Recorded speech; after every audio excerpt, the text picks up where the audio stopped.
Ассаламу алейкум, хөрмәтле тамашачылар. Сезнең белән кабаттан бер хадискә бер җавап тапшыруы. Бер вакыт сахабаларның берсе Пәйгамбәрбез саллаллаһу алейхи ва саллямнан: "Эй Аллаһның илчесе, нәрсә ул әсәбия?" дип сораган. Пәйгамбәрбез моңа булай дип җавап биргән: "Әсәбия ул кавымны бүтәннәрдән үстен итеп тану, кавымың белән башка кешеләрне изү, кимсетү" дигән.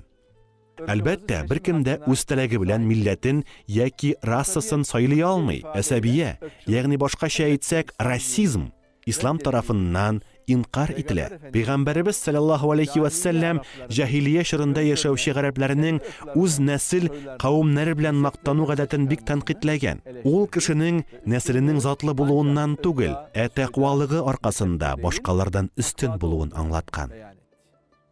Коръән Кәримдә: "И кешеләр, без сезне ир һәм хатын итеп халык кылдык, һәм сездән тармаклар вә кабиләләр кылдык.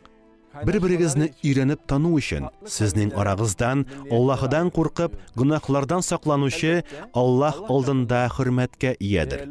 Аллаһ белүче һәм һәр эшегездән хәбәрдар." Бүлмәләр сүрәсе 13-нче аятта шулай диелә. Әлбәттә, күбрәк тәкъвага ия булган, Раббыбызга улы ихтирам тойган һәм аның ярсуыннан курыккан кеше Аллаһының ризалыгына ия булыр. Беркемдә дә нинди расада тууын сайлау мөмкинлеге юк. Бары тик Аллаһы Тәгалә үзе генә ана карынында яткан балага теләсә нинди кыяфәт бирә ала. Коръәни Кәримдә һәм Пәйгамбәрбез хәбәр иткәннән генә нинди кешеләрнең башкалардан өстен булуын без белә алабыз. Мөхәммәд саллаллаһу алейхи ва саллям кимдә кем ялган юлда көрәшеп ятса, нәфесенә бирелеп расизмга, әсәбиягә чакырса, яки ярсуына чыдый алмыйча милләтчелеккә бирелсә, ул кеше җаһилия чорында киң таралган үлем, динсез булып үләр. Аллаһның илчесе кемдә кем расизмга, милләтчелеккә үгетләп торса, ул безнең арабыздан булмас дип тә әйткән. Димәк, кешенең аерым бер расадан, халыктан, кабиләдән булуы берничек тә аның башкалардан өстен була алуы дигән сүз түгел. Пәйгамбәребезнең хушлашу вәгазендә әйтелгән сүзләрен искә алыйк. Гарәпнең гарәп булмаганнардан, акның карадан бернинди өстенлеге юк. Кешенең дәрәҗәсе тәкъвалы булуда. Эй кешеләр, сез барыгыз да Адәмнән барлыкка килгән. Адәм үзе балчыктан ясалган. Булай дию белән Мөхәммәд саллаллаһу алейхи ва саллям бар кешенең тигез булуын хәбәр иткән. Без төрле расадан, төрле халыктан, төрле диннән булсак та, барыбыз да кешеләр, без барыбыз да туганнар. Тән төсе, милләт, тел һәм дин ягыннан төрле булып яратылуыбыз, аерылып торуыбыз Аллаһының бийеклегенә, кудрәтенә дәлил. Аллаһы Тәгалә Рум сүрәсендә җир һәм күкләрнең төзелеше, һәм телләрегез, һәм төсләрегез төрлечә булуы Аллаһының гамәлләреннәндер әлбәттә. Аллаһның бу эшләрендә билем ияләре өчен дәлилләр бардыр дип әйткән. Димәк, кеше үзеннән аерылып торганнар белән дә яшәргә өйрәнергә тиеш. Безнең бер-беребездән аерылып торуыбыз бер-беребезне яхшылап өйрәнү өчен кирәк. Кешеләргә Аллаһыга буйсынып, үзара бары тик игелек кылып һәм тәкъвалыкта гына ярашырга кала.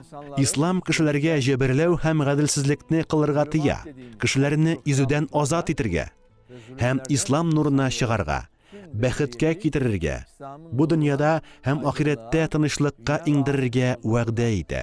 Шул сәбәпле Пәйгамбәрбез җаһилия чорында кабиләләр арасында үз руны, нәселне башкалардан өстен кую гадәтен инкар иткән. Әгәр дә без беренче мөселманнарның кем икәнен карасак, Пәйгамбәрбез янында бик төрле кеше, төрле расадан һәм төрле милләт кешеләре җыйналганын күрербез. Хәбәштән кара тәнле Билал, Ираннан Сәлман Әл-Фариси, Византиядан Сухайл һәм башкалар. Үзләрен кызганмыйча, исламның дәрәҗәсен күтәрер өчен бар көчен куйган кешеләр булар. Алар исламның барлык кешеләр арасында таралуын теләгәннәр. Аллаһының исеме бар дөньяда югарырак дәрәҗәгә ия булсын дип көрәшкәннәр. Көннәрдән бер көнне Пәйгамбәрбез саллаллаһу алейхи ва сәллям Әбу Зарны һәм Билал Хәбәшине үзара ахират иткән. Бу вакыйгага кадәр Абу Зар Билалга: "Эй син, кара хатынның улы" дип эндәшкән. Һәм моны бары тик Билалның тән төсенә карап әйткән. Әлбәттә, Билал бу эндәшүгә бик үпкәләгән һәм пәйгамбәргә зарланган. Аллаһның илчесе Әбу Зарга: "Әбу Зар, мин синдә элекеге җаһилия вакытының калдык эзләрен күрәм" дигән. Коръәндә һәм сөннәт буенча раса, тән төсе аркасында кешедән көлергә яки аны үпкәләтергә бер дә ярамый. Әбу Зар кылганына бик үкенгән. Ул Билал янына килеп, аны кочаклаган, аннан соң бите белән җиргә яткан һәм: "Менә Билал, минем йөзем. Син минем битемә басмыйча, мин җирдән тормаячакмын" дигән. Билал аны җирдән тиз генә күтәргән. Алар бер-берсен кичерү хөрмәтенә янә кочаклашканнар. Пәйгамбәрбез саллаллаһу алейхи ва сәллям кешеләрне һидаяткә, хакыйкатькә өндәгән. Ул кешеләрне расизм, милләтчелек васвасасыннан котылдырырга теләгән. Кешеләрне тигез хукуклы булырга һәм тынычлыкта, иминлектә яшәргә чакырган.